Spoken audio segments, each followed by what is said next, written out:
উদ্ধার করা মাদক আদালতের মালখানায় জমা না দিয়ে অন্যত্র বিক্রির অভিযোগ উঠেছে নরসিংদীর গোয়েন্দা পুলিশ পরিদর্শকের বিরুদ্ধে।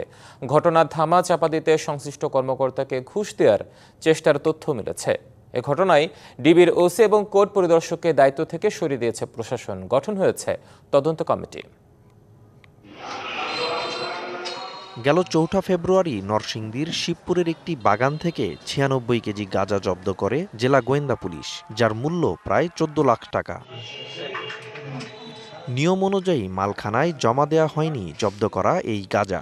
বিষয়টি নজরে এলে উদ্ধার হওয়া মাদক সম্পর্কে জানতে চান মালখানার কর্মকর্তা। তবে এর সদুত্তর না দিয়ে তাকে ঘুষ দেওয়ার চেষ্টা করেন ডিবি কর্মকর্তা।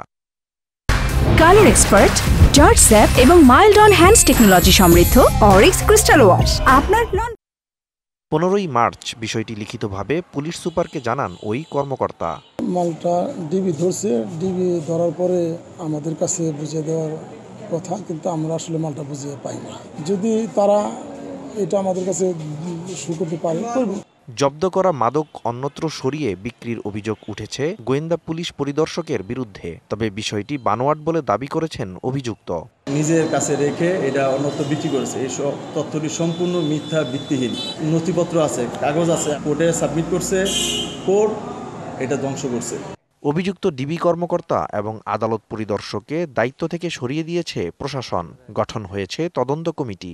এক সদস্য বিশিষ্ট একটি কমিটি গঠন করে রিপোর্ট প্রাপ্তির পরে দায়িত্ব নিরূপণ পূর্বক, যদি সত্য হয় তাহলে সত্য, আর যদি মিথ্যা হয় তাহলে তো মিথ্যা।